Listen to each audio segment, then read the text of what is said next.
देख, तू hospital bed पर पड़ी है। माना कि तेरा दिमाग इधर उधर चल रहा है, तेरे दिमाग के घोड़े बेलगाम हो चुके हैं, लेकिन इसका मतलब यह नहीं है कि तू अपने बेलगाम घोड़े को मेरे पीछे दौड़ा दे। इसलिए अपनी ये बकवास बातें बंद कर। हमने आज तक उनकी शक्ल भी नहीं देखी है, उनका इंटरव्यू भी नहीं देखा है। हाँ, मेरा पति काफी अमीर है, जो अपनी माँ की बहुत ज्यादा इज्जत करता है, लेकिन इसका मतलब यह नहीं कि वह हमारा बॉस है, ठीक है? अनामिका की बातें सुनकर समीरा ने अपना सिर पीटते हुए कहा, तूने जिससे शादी की है वो कोई आम आदमी नहीं है, बल्कि इस शहर के सबसे बड़े बिजनेस टाइकून और पावरफुल लोगों में से एक है। और तू कह रही है कि उसने तुझसे जबरदस्ती शादी कर ली। अरे यार, तू मुझे ये बता कि तू इतने यकीन के साथ कैसे कह सकती है कि जिसने मुझसे शादी की वो अभिमन्यु राणावत और कोई नहीं बल्कि हमारे बॉस अभिमन्यु राणावत ही हैं। अनामिका ने लगभग समीरा के ऊपर झुकते हुए पूछा। अनामिका के इस तरह पूछने से समीरा ने लगभग उसे पीछे धकेलते हुए कहा, ठीक है, अगर मेरी बात सही नहीं है तो तू बता, तू इतनी यकीन के साथ कैसे कह सकती है कि तेरा पति हमारा बॉस अभिमन्यु राणावत नहीं है? अब अनामिका ने थम्स अप दिखाते हुए समीर से कहा, मुझे यकीन नहीं है कि वह मेरा पति हमारा बॉस अभिमन्यु राणावत है, लेकिन एक काम कर सकते हैं, अब तो मुझे वैसे भी उसके साथ ही रहना है, तो मैं यह पता लगा सकती हूँ ना कि जिस अभिमन्यु राणावत से मेरी शादी हुई है वह हमारा बहुत है या नहीं है। ओके डन, समीरा ने थम्स अप दिखाते हुए कहा। अनामिका ने समीरा से तो यह कह दिया था कि वह पता लगा लेगी, लेकिन अब अनामिका को समझ नहीं आ रहा था कि वह इस इंफॉर्मेशन पर कैसे रिएक्ट करे। उसके दिमाग में बस एक ही बात गूंज रही थी, क्या मैंने जाने अनजाने किसी ऐसे इंसान से शादी कर ली जो इस शहर का सबसे पावरफुल बिजनेसमैन है? अनामिका को यकीन नहीं हो रहा था। उसने समीरा की ओर देखा और घबराई हुई आवाज में कहा, तू सच कह रही है? अभिमन्यु राणावत वही है जिसके बारे में लोग सिर्फ बातें करते हैं, लेकिन उसे कभी देखा नहीं? समीरा ने अपना सिर पीटते हुए सीरियस वे में सिर हिलाया। हाँ अनामिका, और तू सोच भी नहीं सकती कि तूने किससे पंगा ले लिया है। अभिमन्यु राणावत सिर्फ एक बिजनेस टाइकून नहीं, बल्कि इस शहर का सबसे पावरफुल और खतरनाक आदमी भी है। लोग उसकी मौजूदगी तक महसूस नहीं कर पाते और दुनिया से गायब हो जाते हैं। और तू है कि उसकी बीवी बन गई। अब अनामिका सोच में पड़ गई कि क्या सच में उसका पति अभिमन्यु राणावत उसका बॉस अभिमन्यु राणावत है?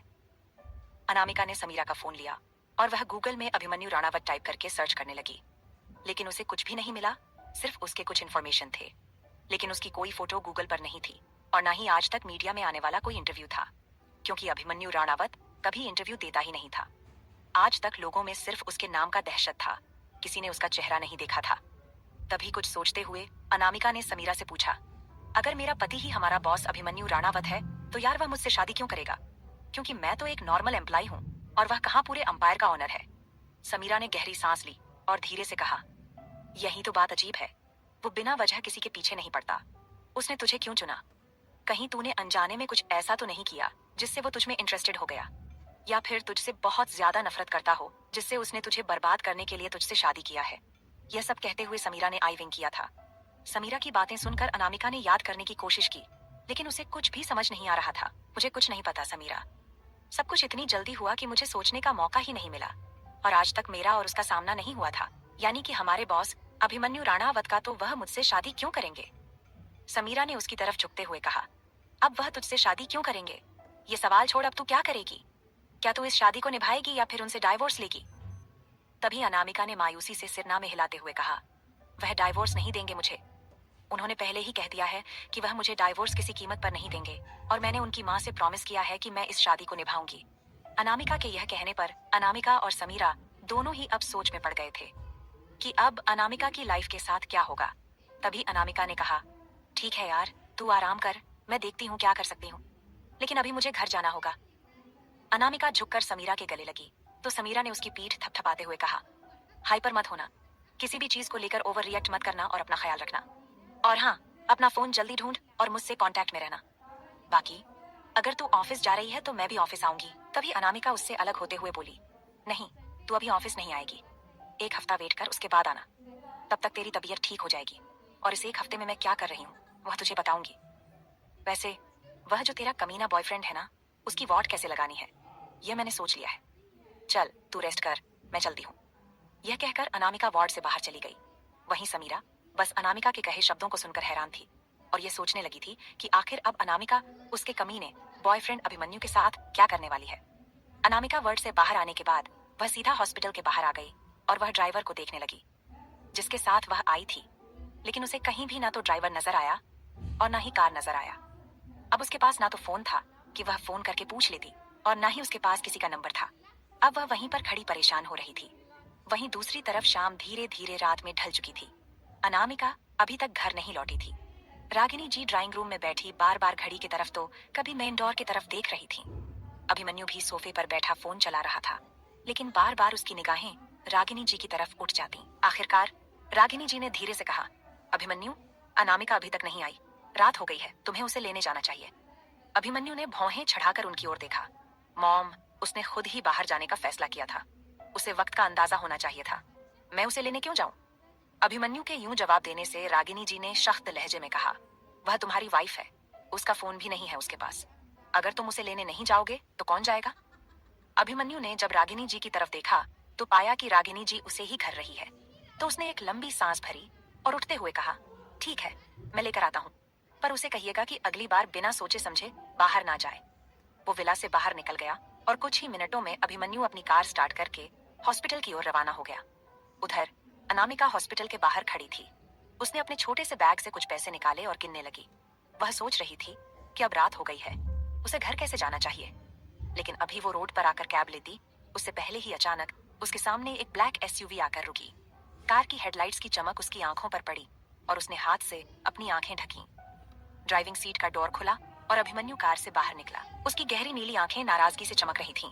उसने पास आकर सख्त लहजे में कहा, तुम्हें टाइम का बिल्कुल भी अंदाजा नहीं है ना? अनामिका उसकी नीली आंखों में गुस्सा देखकर पहले तो डर से 2 कदम पीछे हट गई। फिर उसने हिम्मत करके उसके जवाब में कहा, मैं बस समीरा के पास थी। पता ही नहीं चला कि कब इतनी रात हो गई, और मैं जिस ड्राइवर के साथ यहाँ आई थी वह कहीं नजर भी नहीं आ रहा। अभिमन्यु ने बिना कुछ कहे कार का दरवाजा खोला और सख्त आवाज में कहा, बैठो। अनामिका चुपचाप कार में बैठ गई। अभिमन्यु ने भी अपनी ड्राइविंग सीट संभाली और गाड़ी स्टार्ट कर दी। रास्ते भर दोनों चुप रहे। अभिमन्यु फुल स्पीड में कार चला रहा था, क्योंकि वह अनामिका को अपने साथ बिल्कुल भी बर्दाश्त नहीं करना चाहता था। लेकिन उसकी लाइफ की सबसे इंपॉर्टेंट पर्सन ने उसे कहा था कि वह जाकर अनामिका को लेकर आए। बस इसलिए वह उसे लेने आया था। कुछ ही देर में अभिमन्यु ने कार विला के अंदर एंटर किया तो अनामिका कार रुकते ही जल्दी से कार से उतरी और भागकर मिला के अंदर चली गई। उसके जाते ही अभिमन्यु गुस्से भरी नजरों से उसे देखते हुए विला के अंदर जाने लगा। इससे आगे जानेंगे कि आगे इस कहानी में क्या होगा, लेकिन उसके लिए आप सबको पढ़नी पड़ेगी मेरी ये कहानी, जिसका नाम है हर डेंजरस विलन। घर पहुंचने के बाद अनामिका दौड़कर जाकर रागिनी जी के पीछे छुप गई और उन्हें बैग हक करते हुए बोली, मॉम, आपको पता है मेरी फ्रेंड बहुत अच्छी है। उसकी तबीयत भी अब पहले से बेहतर है और उसका बच्चा ठीक है। हमने प्रॉमिस किया कि हम दोनों मिलकर उसके बच्चे को संभालेंगे, क्योंकि उसका बॉयफ्रेंड वो कमीना तो अपनी शादी एंजॉय कर रहा है, लेकिन मैंने ना एक आइडिया निकाला है उसकी लाइफ बर्बाद करने के लिए।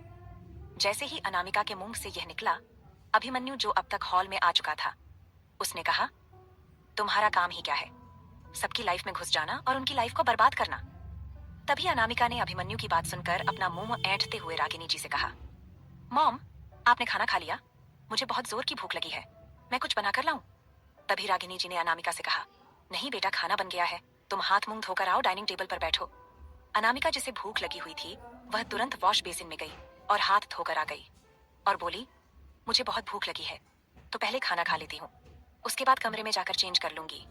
फिर उसने अभिमन्यु की तरफ देखकर उसे चिढ़ाने वाले लहजे में पूछा, वैसे आपने मेरे कपड़े तो मंगवा दिए हैं ना? अभी अनामिका साड़ी ही पहनी हुई थी और अभिमन्यु ने उसे ऊपर से नीचे तक देखते हुए कहा, मैंने कहा था ना अपने कपड़े खुद लेकर आओ, मुझे तुम्हारे कपड़े अरेंज करने में कोई इंटरेस्ट नहीं है।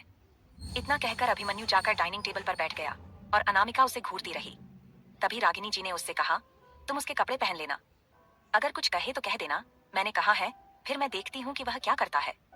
रागिनी जी अनामिका को लेकर आईं और डाइनिंग टेबल पर बैठ गईं। उनके आते ही सर्वेंट उनके लिए डिनर सर्व करने लगे। अभिमन्यु बिना कुछ बोले अपना डिनर करने लगा। वहीं रागिनी जी अनामिका से समीरा के बारे में पूछ रही थीं। दोनों बात करते हुए अपना डिनर कर रही थीं। जब अभिमन्यु का डिनर हो गया तो उसने कहा, मॉम, मेरा हो गया, मैं जा रहा हूँ। अभिमन्यु डाइनिंग चेयर से उठा और सीढ़ियां चढ़ते हुए ऊपर चला गया। वहीं अनामिका ने रागिनी जी से पूछा, मॉम, ये क्या हमेशा ऐसे ही सड़े हुए रहते हैं? खड़ूस कहीं के, कभी हंसते नहीं है क्या? तभी रागिनी जी ने अनामिका से कहा, बेटा, अब तुम उसकी वाइफ हो, तुम्हें उसे संभालना है, इसलिए तुमसे झूठ नहीं कहूंगी। एक लड़की थी जिसे अभिमन्यु प्यार करता था, लेकिन वह लड़की बचपन में ही खो गई और तब से अभिमन्यु उसे ढूंढ रहा है, लेकिन वह लड़की मिल ही नहीं रही है। तभी अनामिका ने अपनी ठुड्डी पर उंगली रखते हुए कहा, तो वह खो गई थी, अगर वो खो गई तो क्या? अगर वह पूरी जिंदगी नहीं मिली तो यह ऐसे ही रहेंगे? इन्हें अपनी लाइफ में आगे तो बढ़ना चाहिए ना। तभी रागिनी जी ने अनामिका से कहा, इसलिए तो मैं इसकी शादी करना चाहती थी, ताकि यह उसे भूलकर अपनी वाइफ के साथ आगे बढ़े। और अब तुम उसकी वाइफ हो, तो तुम्हें इस बात का ख्याल रखना है कि तुम अभिमन्यु के दिल में अपनी जगह बना सको। उसे लड़ो, झगड़ो, बातें करो, अपनी बातें मनवाओ, लेकिन अभिमन्यु को एक नॉर्मल इंसान बनाओ, क्योंकि ये हमेशा एंग्री बना रहता है। खड़ूस कहीं का। रागिनी जी के मुंह से अभिमन्यु के लिए एंग्री और खड़ूस सुनकर अनामिका खिलखिलाकर हंसने लगी। तो रागिनी जी ने उसके सिर पर हाथ फेरते हुए कहा, डिनर हो गया, अब जाकर रेस्ट करो। अनामिका ने अपनी जगह से उठते हुए एक बार फिर से रागिनी जी को साइड से हक किया और उनसे कहा, मैं ऑफिस जाना चाहती हूँ, मैं कल से जा सकती हूँ? तो रागिनी जी ने कहा, हाँ बिल्कुल जा सकती हो। वैसे भी घर पर रहकर क्या करोगी? जाओ अपना काम करो, अपनी लाइफ एंजॉय करो और मेरे बेटे को भी संभालो। रागिनी जी के यह कहने पर अनामिका ने कहा, वह तो अब आप देख लो मॉम, मैं कैसे आपके बेटे को संभालती हूँ। यह कहकर अनामिका भी भागकर सीढ़ियां चढ़ते हुए अपने कमरे यानी कि अभिमन्यु के कमरे की तरफ चली गई। कमरे में आने के बाद उसने देखा कि अभिमन्यु कमरे में नहीं है, तो अनामिका जल्दी से वार्डरोब के पास गई और फिर से एक बार उसने अभिमन्यु की टी शर्ट और ट्राउजर निकालकर वॉशरूम में चली गई। कुछ देर बाद जब वह चेंज करके बाहर आई, तभी दरवाजा खुला और अभिमन्यु कमरे के अंदर आया। जैसे ही उसने अनामिका को फिर से अपने कपड़े पहने हुए देखा, तो वह गुस्से से अनामिका की तरफ बढ़ा। अब वह उसके कपड़ों को हाथ लगाता, उसे पहले ही अनामिका 2 कदम पीछे हटते हुए बोली, अगर आपने इस बार ये कपड़े फाड़ दिए तो मैं वार्डरोब के सारे कपड़े निकालकर फाड़ दूंगी। और मैं मॉम से पूछ चुकी हूँ, मॉम ने ही मुझे आपके कपड़े पहनने के लिए कहा है, और अगर आपने इस बार मेरे कपड़े फाड़े तो आपको मॉम को जवाब देना पड़ेगा। तो बोलिए, फाड़ोगे मेरे कपड़े? और हाँ, जब तक आप मेरे लिए मेरे कपड़े नहीं लेकर आते हैं, तब तक मैं आपके कपड़े ही पहनूंगी। अब आपको जो करना है आप वह कर लो। अनामिका की यह बात सुनकर अभिमन्यु के उठे हुए हाथ वहीं रुक गए और उसने गुस्से से दांत भींचते हुए कहा, तुम मेरी मॉम को हथियार बनाकर मुझ पर इस्तेमाल कर रही हो ना? लेकिन एक बात कहूँ, ज्यादा दिन तक ऐसा होगा नहीं, क्योंकि मैं तुम्हें ज्यादा दिन तक यहाँ टिकने नहीं दूंगा, समझी? तो यहाँ रहने की आदत मत पाल लो। इतना कहकर अभिमन्यु जैसे ही बेड की तरफ जाने के लिए मुड़ा, अनामिका ने उसे रोकते हुए कहा, एक बात पूछ सकती हूँ, आप काम क्या करते हो? अब जब मेरी आपसे शादी हो गई है, तो मुझे यह तो जानने का हक है ना कि मेरा पति क्या काम करता है और कितने पैसे कमाता है। क्या मेरी शॉपिंग पूरी कर पाएगा या नहीं? अनामिका ने यह सवाल अभिमन्यु से उसकी पोजीशन जानने के लिए किया था, ताकि अगर अभिमन्यु उसे यह कहे कि वह AR राणावत कंपनी का ऑनर है, तो उसे सच का पता चल जाएगा कि उसकी शादी जिससे हुई है वही उसका बॉस है। लेकिन अगर वह किसी और जॉब की बात करता है, तो फिर यह क्लियर हो जाएगा कि वह अभिमन्यु वह नहीं है। अभिमन्यु, जो बेड की तरफ जा रहा था, वह पीछे मुड़ा और अनामिका से बोला, I am so sorry Anamika, मैं तुम्हारा शौक पूरा नहीं कर सकता, क्योंकि मैं एक मामूली सा जॉब करता हूँ। मैं एक कंपनी में अकाउंटेंट हूँ और मेरी सैलरी सिर्फ 30,000 मंथली है। इसमें मैं अपना मॉम के दवाई का खर्च और घर का खर्चा भी चलाता हूँ, इसलिए मैं तुम्हारे खर्च नहीं उठा पाऊंगा, सॉरी। ये कहते हुए अभिमन्यु का चेहरा एकदम उदास हो गया था। वहीं अनामिका ने जैसे ही यह सुना, तो उसने मन ही मन समीरा को कोसते हुए कहा, समीरा हूँ, वो कह रही थी कि मेरा पति अभिमन्यु, हमारा बॉस अभिमन्यु राणावत है, लेकिन यह तो मामूली सा अकाउंटेंट है जिसकी सैलरी सिर्फ 30,000 है। तभी अनामिका ने अभिमन्यु से कहा, हाँ तो ठीक है ना, कोई बात नहीं, मैं जॉब करती हूँ, मैं अपनी कंपनी में कोडिंग का काम करती हूँ और एप्स लॉन्च करती हूँ, तो मेरी सैलरी 80,000 है। उसमें हमारा घर चल सकता है और मॉम की दवाइयाँ वगैरह मैं अफोर्ड कर सकती हूँ। बस तुम अपना जो स्टाइलिश लुक है उसे मेंटेन कर लेना और बाकी सब चीजें मैं कर लूंगी, ठीक है? अनामिका के मुंह से यह सब सुनकर अभिमन्यु उसे हैरानी से देखने लगा। अनामिका ने न तो उसकी कम सैलरी पर कोई झगड़ा किया, न ही कोई ताना मारा, बल्कि वह उसे सपोर्ट कर रही थी कि वह अपने स्टाइलिश लुक को मेंटेन करे, बाकी सब कुछ वह संभाल लेगी, यहाँ तक कि उसकी मॉम की दवाइयों का खर्च भी। अभिमन्यु बिना कुछ कहे वापस बेड की तरफ सोने के लिए चला गया, लेकिन उसके दिमाग में अनामिका की बातें घूम रही थीं। तभी अनामिका ने फिर पूछा, अच्छा एक बात बताओ, जब तुम्हारी सैलरी सिर्फ 30,000 है, तो यह इतना बड़ा घर और तुम्हारा इतना स्टाइलिश लुक कैसे मेंटेन होता है? और फिर मॉम जो सोशलाइट है, वह अपना अनाथ आश्रम चलाती है, वो सब कैसे अफोर्ड होता है? अनामिका के इस सवाल का क्या जवाब देगा अभिमन्यु, और कौन है वह लड़की जिसे अभिमन्यु बचपन से प्यार करता था? और क्या वो आएगी अभिमन्यु और अनामिका के बीच? इससे आगे जानेंगे कि आगे इस कहानी में क्या होगा, लेकिन उसके लिए आप सबको पढ़नी पड़ेगी मेरी ये कहानी, जिसका नाम है हर डेंजरस विलन। तुम्हारी सैलरी सिर्फ 30,000 है, तो ये इतना बड़ा घर और तुम्हारा इतना स्टाइलिश लुक कैसे मेंटेन होता है? और फिर मॉम जो सोशलाइट हैं, वो अपना अनाथ आश्रम चलाती हैं, वो सब कैसे अफोर्ड होता है? अनामिका के इस सवाल पर अभिमन्यु कुछ सेकंड के लिए चुप रहा। वो बिना कोई जवाब दिए वार्डरोब के पास गया, अपनी टी शर्ट निकाली और जो टी शर्ट उसने पहन रखा था वो उतारकर अभी निकाला हुआ टी शर्ट पहनने लगा। और अभिमन्यु का ये करना अनामिका की आंखें बाहर लाने के लिए काफी थी। वो उसकी मस्कुलर बॉडी देखकर बस देखती रह गई थी। अनामिका जो अभिमन्यु से कहने के लिए आगे बढ़ी थी, वो उसकी मुंह में ही रह गया था। उसे ऐसा लगा था जैसे कि जाकर वो उसे अभी टच करे, लेकिन बेचारी अनामिका, वो तो अपनी जगह से हिल भी नहीं पाई थी, बल्कि उसका ही मुंह बंद हो चुका था। अभिमन्यु की हॉटनेस देखकर अभी अनामिका को ऐसा लग रहा था जैसे कि उसे पानी की जरूरत पड़ रही है। उसे उसका गला सूखता हुआ महसूस हो रहा था। लेकिन वही अभिमन्यु जो चुप था, उसे अनामिका थोड़ी चिढ़ गई थी, क्योंकि अनामिका को उसकी चुप्पी बर्दाश्त नहीं हुई। उसने अपने हाथों को क्रॉस करते हुए दोबारा पूछा, क्या हुआ? जवाब नहीं देना चाहते, या फिर झूठ पकड़ने का डर लग रहा है? अभिमन्यु ने टी शर्ट के कॉलर को ठीक किया और एक गहरी सांस लेकर बोला, तुम्हें इतनी दिलचस्पी क्यों है मेरी जिंदगी में, अनामिका? शादी हुई है, इसका मतलब ये नहीं कि मैं तुम्हें अपनी हर बात बताऊं। ये सब कैसे है, कहां से है, किसने किया है, ये सब बताना मैं तुम्हें जरूरी नहीं समझता। तुम अपने छोटे से दिमाग में जितना सोच सकती हो, तुम्हारी मर्जी सोच लो।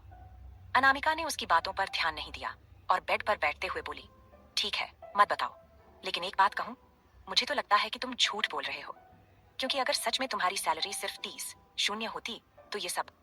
उसने चारों तरफ इशारा किया। मुमकिन ही नहीं था। अभिमन्यु उसकी बातों को नजरअंदाज करते हुए बेड की दूसरी तरफ लेट गया और बोला, मुझे सोना है। अनामिका ने होंठ भींचे और गहरी सांस ली। उसे समझ आ रहा था कि अभिमन्यु कुछ छुपा रहा है, लेकिन वो इतनी जल्दी हार मानने वालों में से नहीं थी। उसने अभिमन्यु को देखा, जो अब अपनी आंखें बंद कर चुका था, लेकिन वो अनामिका के सवालों को सुनकर और उसका ये कहना कि वो उसकी माँ का खर्च उठा लेगी और उनका ख्याल रखेगी, ये सोचकर मुस्कुरा रहा था। कुछ देर तक चुप्पी छाई रही। फिर अनामिका धीरे से बोली, तुम मुझे बताना चाहो या ना चाहो, लेकिन अब मैं तुम्हारी बीवी हूँ और मैं तुम्हारे हर रात तक पहुंचकर ही दम लूंगी, मिस्टर अभिमन्यु राणावत। अभिमन्यु ने हल्की आवाज में कहा, देखते हैं, और फिर करवट बदलकर सोने की कोशिश करने लगा। अनामिका ने अभिमन्यु के चेहरे पर आई उस हल्की सी मुस्कान को देखा। उसकी भौहें सिकुड़ गईं। अब ये किस बात पर मुस्कुरा रहा है? उसने मन ही मन सोचा। लगता है कुछ चल रहा है इसके दिमाग में, पर मैं भी इतनी सीधी नहीं हूँ कि इसकी हर चाल यूं ही समझे बिना छोड़ दूं। अनामिका गहरी सांस लेते हुए बेड के किनारे बैठ गई और तकिया उठाकर अपने पास रख लिया। अगर मैं यहाँ हूँ तो अपने तरीके से रहूंगी, जो करना है कर ले ये डेविल, उसने धीरे से कहा और घूरकर अभिमन्यु को देखने लगी। अभिमन्यु ने उसकी लिप रीडिंग करते हुए हल्की सी आंखें खोली और मुंह पर हाथ रखकर एक झूठी जम्हाई ली। फिर बहुत ही शांत लहजे में बोला, तुम जितनी देर यहाँ हो उतनी देर अपने दिमाग में ये मत पालो कि तुम्हें मैं इस घर में जगह दूंगा। अनामिका ने मुस्कुराते हुए अपने मन में कहा, मिस्टर अभिमन्यु राणावत, मुझे आपकी जगह नहीं चाहिए, लेकिन आपकी नाक में दम करने का पूरा हक रखती हूँ। और वैसे भी मैंने सुना है कि डेविल अपनी दुनिया का राजा होता है, लेकिन मैं वो लड़की हूँ जो डेविल को उसकी ही दुनिया में तंग कर सकती है। अभिमन्यु ने उसे खुद में बातें करते हुए देखकर घूरते हुए कहा, खुद को ज्यादा स्मार्ट समझने की गलती मत करना। तुम्हें यहाँ रखने की सिर्फ एक वजह है, मॉम। उनके सामने जब तक ये शादी दिखानी है तब तक ही तुम्हारा इस कमरे में रहना सही रहेगा। इतना कहकर अभिमन्यु ने करवट ली और आंखें बंद कर लीं। लेकिन वो जानता था कि ये लड़की इतनी आसानी से हार मानने वाली नहीं थी। दूसरी तरफ अनामिका भी अब ठान चुकी थी कि अगर उसे इस डेविल के साथ रहना ही है तो उसे डेविल को नहीं, बल्कि इस डेविल की माँ को अपने साइड करना होगा। अनामिका ये सब सोचते हुए अभिमन्यु की तरफ देखती है, फिर एक पी और चादर उठाकर काउच पर आ जाती है। काउच पर लेटकर उसने अपने ही मन में कहा, कल तो पहले इस अभिमन्यु राठौर को बताती हूँ कि मेरी फ्रेंड को छोड़ने का क्या नतीजा होता है। इसकी पूरी दुनिया में इसकी इज्जत की वॉट न लगा दी तो मेरा नाम भी अनामिका सिसोदिया नहीं, और ऐसी वॉट लगाऊंगी कि ये कुछ भी कर नहीं पाएगा। जब तक इसे कुछ पता चलेगा तब तक ये पूरी दुनिया में फेमस हो चुका होगा, और अगर इसके लिए कोई कुछ करना चाहेगा तो भी नहीं कर पाएगा। ये सब सोचते हुए अनामिका के चेहरे पर बड़ी सी मुस्कुराहट आ गई थी। वहीं अभिमन्यु, जो अपनी आंखें बंद कर चुका था, वो अपनी हल्की खुली आंखों से अनामिका को देख रहा था। उसे ये समझ में नहीं आ रहा था कि अनामिका क्या सोचकर इतनी मुस्कुरा रही है। वो सीधे मुंह अनामिका से बात भी नहीं करना चाहता था, इसलिए सीधे सीधे पूछ भी नहीं सकता था कि आखिर अनामिका के छोटे से दिमाग में क्या चल रहा है। वहीं जब अनामिका को ऐसा लगा कि कोई बहुत देर से उसे देख रहा है तो उसने झटके से अभिमन्यु की तरफ अपनी गर्दन घुमाई। लेकिन शायद अभिमन्यु को इस बात का अंदाजा हो गया था कि अनामिका उसे देखने वाली है, इसलिए उसने तुरंत ही अपनी आंखें बंद कर लीं। तभी अनामिका ने खुद से कहा, ये डेविल तो सो रहा है और कल सुबह मुझे भी ऑफिस जाना है, तो अनु तू जल्दी से सो जा, क्योंकि कल तुझे बहुत बड़ा काम करना है। ये कहकर मुस्कुराते हुए अनामिका ने अपनी आंखें बंद कर लीं। अनामिका की आंखें बंद करते ही अभिमन्यु ने अपनी आंखें खोलीं और खुद से ही धीरे से कहा, इस लड़की के दिमाग में कुछ तो चल रहा है, और क्या चल रहा है ये पता लगाना पड़ेगा, वरना अगर इसकी वजह से कोई प्रॉब्लम क्रिएट हुई तो मोम मुझे नहीं छोड़ेंगी। पता नहीं इस लड़की ने एक दिन में मॉम पर क्या जादू कर दिया है कि मॉम इसकी साइड ले रही है। अनामिका क्या सोच रही है, ये सोचते हुए अभिमन्यु भी नींद की आगोश में जा चुका था। अगली सुबह सुबह के 8:00 जब अनामिका की आंखें खुली तो वो कमरे में अकेली थी। वो झट से उठकर बैठ गई और ये सोचने लगी कि अभिमन्यु इतनी सुबह कहाँ चला गया। लेकिन फिर उसने सोचा, छोड़ो, मैं भी इसके बारे में क्यों सोच रही हूँ। ये तो डेविल का घर है, कहीं भी जा सकता है, मुझे क्या। ये कहते हुए अनामिका ने पहनने के लिए अभिमन्यु के कपड़े निकालने के लिए जैसे ही कपबोर्ड खोला तो उसने देखा कि अभिमन्यु के कपड़ों के बगल में उसके भी बहुत सारे branded salwar suit, frock, churidar, sari और वेस्टर्न ड्रेस के कलेक्शन रखे हुए हैं। वो देखकर उसे समझ नहीं आया कि एक ही रात में ये सब किसने किया। उसके लिए इतने सारे, वो भी ब्रांडेड कपड़े। और सिर्फ कपड़े ही नहीं, कपड़ों के साथ ही हील्स, शूज और उसके लिए लेडीज परफ्यूम का कलेक्शन भी रखा हुआ था। जब उसने दूसरा ड्रॉर खोलकर देखा तो उसमें रेड वेलवेट के बड़े बड़े बॉक्स रखे हुए थे जिनमें बहुत सारी ज्वेलरी थी। नॉर्मल ज्वेलरी भी छोटे बॉक्स में सलीके से रखी हुई थी। अनामिका ये सब देखकर पूरी तरह से हैरान थी। तभी उसकी नजर ड्रेसिंग टेबल पर गई जहां उसके लिए ब्यूटी कॉस्मेटिक्स और मेकअप का सारा सामान रखा हुआ था। ये सब देखकर अनामिका बहुत खुश हो गई। वो उछलते कूदते हुए कमरे से वैसे ही बाहर निकली और डाइनिंग हॉल में जाकर सीधे रागिनी जी को पीछे से हग करते हुए बोली, मोम, ये सब आपने मेरे लिए किया? I am so happy. आपने मेरे लिए इतना कुछ किया। लेकिन वहीं रागिनी जी हैरान थी कि अनामिका उससे ये सब क्या कह रही है और वो किस बात के लिए इतनी खुश है। इससे आगे जानेंगे कि आगे इस कहानी में क्या होगा, लेकिन उसके लिए आप सबको पढ़नी पड़ेगी मेरी ये कहानी जिसका नाम है हर डेंजरस विलन। अनामिका की बात सुनकर रागिनी जी कुछ देर तक उसे हैरानी से देखती रही। फिर उनके माथे पर शिकन की लकीरें उभर आईं। रुको रुको, अनु, तुम क्या कह रही हो? रागिनी जी ने उलझन भरे लहजे में पूछा। अनामिका ने चौंक कर उनकी तरफ देखा, फिर मुस्कुराते हुए बोली, अरे मोम, आप ना बहुत अच्छी हैं। आपने मेरे लिए इतने सारे ब्रांडेड कपड़े, शूज, परफ्यूम, ज्वेलरी और मेकअप का सारा कलेक्शन हमारे कमरे में रखवा दिया। मुझे तो यकीन ही नहीं हो रहा कि किसी ने पहली बार मेरे लिए इतना कुछ किया है। रागिनी जी की उलझन और बढ़ गई। मैंने तो कुछ नहीं किया बेटा। अब चौंकने की बारी अनामिका की थी। उसने फौरन पूछा, तो फिर ये सब किसने किया? हमारे कमरे में कबर्ड पर इनके कपड़ों के साथ मेरे ब्रांडेड कपड़े, शूज, परफ्यूम, ज्वेलरी और मेकअप का सारा कलेक्शन रखा हुआ है जो कल रात तक मेरे सोने से पहले तक नहीं था। रागिनी जी ने नमे सिर हिलाया। मुझे नहीं पता, लेकिन अगर ये सब तुम्हारे कमरे में है तो इसका मतलब। अनामिका की आंखें बड़ी हो गईं। मतलब ये सब अभिमन्यु ने किया होगा। रागिनी जी के इन शब्दों ने अनामिका को पूरी तरह से चौंका दिया। क्या? अभिमन्यु ने? लेकिन क्यों? डेविल ने मेरे लिए ये सब क्यों किया? रागिनी जी मुस्कुराई और बोली, ये तो वही बता सकता है। वैसे वो अभी बाहर गया हुआ है, लेकिन तुम उससे पूछ सकती हो जब वो लौटेगा। अनामिका ने अपने होंठ दांतों तले दबाते हुए अपने मन में कहा, ये डेविल कहीं का, आखिर उसके दिमाग में क्या चल रहा है? उसने आखिर मेरे लिए ये सब क्यों किया? उसने बड़बड़ाते हुए खुद से कहा। उसे खुद में इस तरह बड़बड़ाते हुए देखकर रागिनी जी ने प्यार से उसके सिर पर हाथ फेरते हुए कहा, देखो बेटा, अनु जो भी हो, अगर अभिमन्यु ने तुम्हारे लिए ये सब किया है तो जरूर उसकी कोई वजह होगी। हो सकता है तुम्हारे तरफ अपने कदम बढ़ाकर अपनी गलती सुधार रहा है। रागिनी जी की बातें सुनकर अनामिका ने मुंह ऐंठते हुए कहा, गलती? उससे बड़ी गलती तो ये है कि वो इस दुनिया में आया ही क्यों? अनामिका की बातें और उसके फेशियल एक्सप्रेशन देखकर रागिनी जी हंसते हुए बोली, तुम दोनों हर वक्त लड़ते ही रहते हो, लेकिन खैर, अब जब उसने ये सब किया है तो उसका शुक्रिया अदा करने के बारे में क्या ख्याल है? अनामिका ने तुरंत सिर झटका। ना बाबा ना, उससे तो मैं उल्टा पूछूंगी कि आखिर उसका इरादा क्या है। रागिनी जी ने अनामिका के इस बात पर हाँ में सिर हिलाया। ठीक है, लेकिन अभी नाश्ता कर लो, वरना ऑफिस के लिए लेट हो जाओगी। अनामिका ने एक लंबी सांस भरी और डाइनिंग टेबल की तरफ बढ़ गई, लेकिन उसके दिमाग में अब भी सिर्फ एक ही सवाल घूम रहा था, अभिमन्यु ने ये सब क्यों किया? तभी अनामिका को ख्याल आया कि ना तो वो फ्रेश हुई है और ना ही उसने ब्रश किया है, तो वो जल्दी से रागिनी जी से बोली, मॉम, मैं अभी नहाई भी नहीं हूँ और ना ही ब्रश किया है, मैं जल्दी से नहा कर आती हूँ। ये कहते हुए अनामिका वापस से कमरे की तरफ भागी और रागिनी जी अनामिका को जाते हुए देख रही थी। उन्हें अनामिका की खुशी से छलकती हुई आवाज याद आ रही थी, ये सब उन्होंने किया है।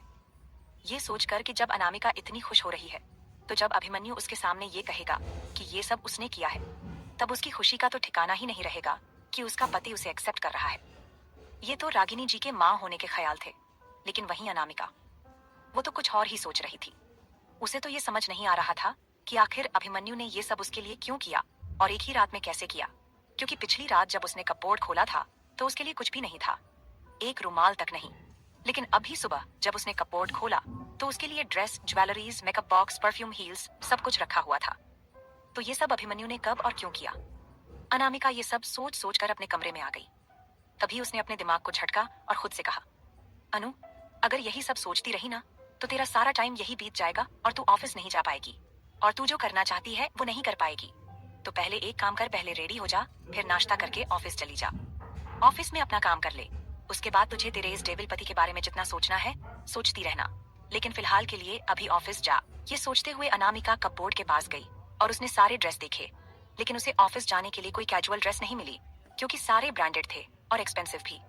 तो उसने एक पटियाला सूट निकाला जो ऑरेंज और येलो कलर में था। उसने वो कपड़े लेकर बाथरूम में चली गई। कुछ देर में शॉवर लेकर जब वो बाहर आई तो ऑरेंज और येलो पटियाला सूट में उसका रूप निखर कर सामने आ रहा था। वो बहुत खूबसूरत लग रही थी, जबकि अभी उसने कोई मेकअप भी नहीं किया था।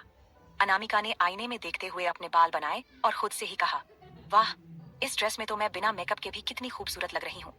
वैसे मिस्टर डेविल पति की चॉइस को मानना पड़ेगा, काफी अच्छी है। और उनकी कलर कॉम्बिनेशन चॉइस भी बहुत अच्छी है। इस पीले और ऑरेंज रंग में मैं कितनी सुंदर लग रही हूँ। वैसे अगर इन्होंने ये सब किया है तो थैंक यू बोलना तो बनता है। ठीक है अनु, जब वो सामने आएंगे तो थैंक यू बोल ही सकती है तू। अनामिका खुद से बातें करते हुए ड्रेसिंग टेबल पर बैठी और मेकअप करने लगी। उसने हल्का मेकअप किया और अपने बाल बनाए, फिर जल्दी से नीचे डाइनिंग हॉल में आ गई। उसे देखकर मेड और सर्वेंट सभी बस देखते ही रह गए, क्योंकि सच में अभी अनामिका बहुत खूबसूरत नजर आ रही थी।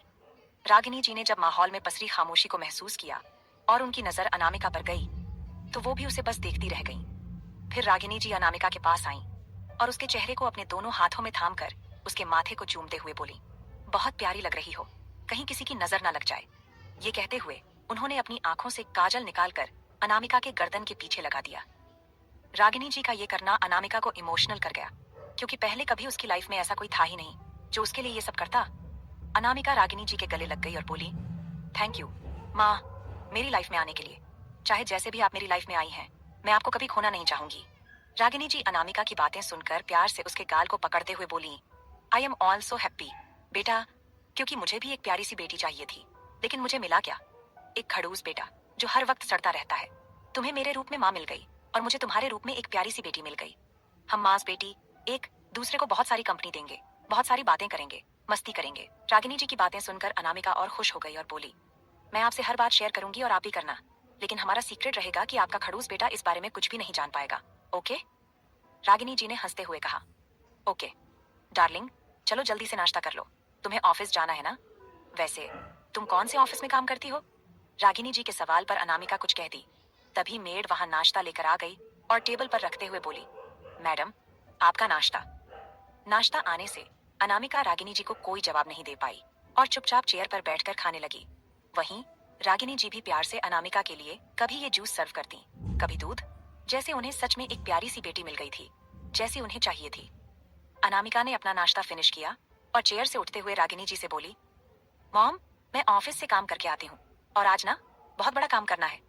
वो काम करके आती हूँ, फिर आपको बताऊंगी। तभी रागिनी जी ने कहा, लेकिन कुछ तो बता दो बेटा। अनामिका मुस्कुराते हुए बोली, वो क्या है ना, मेरी फ्रेंड समीरा, जिसने उसके साथ धोखा किया था, उसका चीटर बॉयफ्रेंड। आज उसकी ऑनलाइन बैंड बजाने वाली हूँ। आकर घर पर आपको पूरी बात बताऊंगी, पहले ये काम सक्सेस हो जाए। अनामिका खुशी से चहकते हुए बोली और बाहर की तरफ भागी।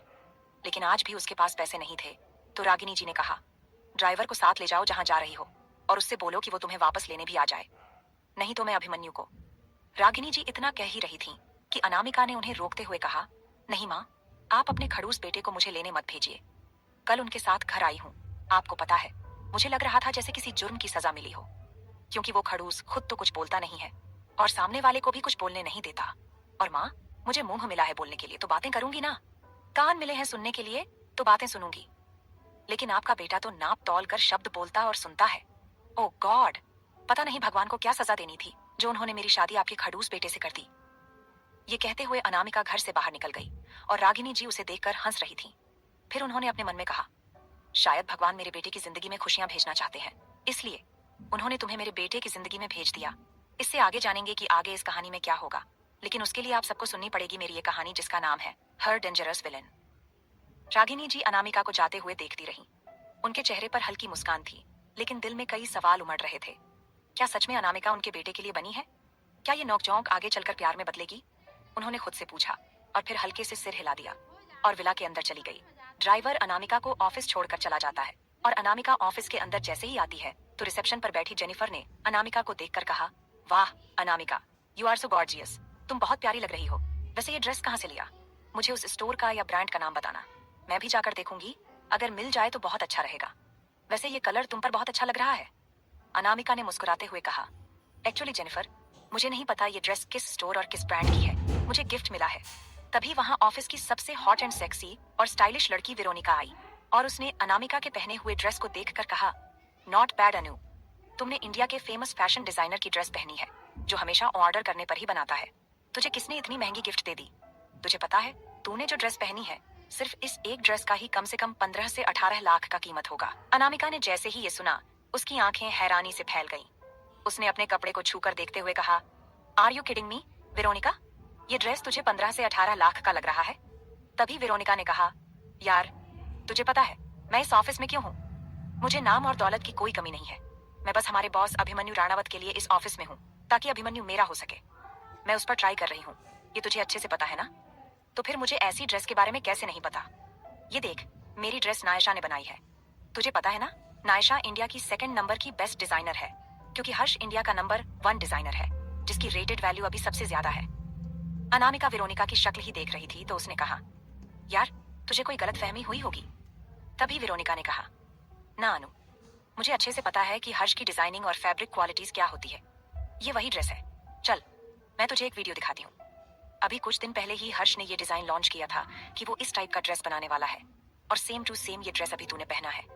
तो तू ये बता कि वो कौन है जिसने तुझे इतना महंगा ड्रेस गिफ्ट किया है। तभी अनामिका ने अपने मन में कहा, मैं इसे क्या बताऊं कि सिर्फ एक यही ड्रेस नहीं, ऐसे ही ब्रांडेड ड्रेस मेरे घर में भारी पड़े हैं। तभी वेरोनिका और जेनिफर ने अनामिका की आंखों के सामने चुटकी बजाते हुए कहा, क्या हो गया, चुप क्यों हो गई, बताना किसने दिया है? तभी अनामिका ने कहा, अरे यार, ये कॉपी भी तो हो सकती है ना ड्रेस की। तू भी कहाँ हर्ष और नायशा की बातें कर रही। मेरे पास इतने पैसे कहाँ कि मैं इन दोनों की ड्रेस अफोर्ड कर पाऊं, और मुझे ये मेरे फ्रेंड ने गिफ्ट दिया है। इतना कहकर अनामिका ने आगे बढ़ते हुए दोनों से देखकर कहा, वैसे आज बहुत काम है, क्योंकि मैं 2 दिन से लीव पर थी, तो पहले काम कर लेते हैं, बातें बाद में करेंगे। अरे यार, ये तो बात की समीरा कहाँ है, क्योंकि उसे भी ऑफिस आए 3 दिन हो चुके हैं। अब अनामिका उन्हें समीरा के बारे में क्या ही बताती। तो उसने कहा, एक्चुअली समीरा की तबीयत खराब हो चुकी है, इसलिए उसने लीव लिया हुआ है। जैसे ही वो ठीक होती है, वो आ जाएगी ऑफिस।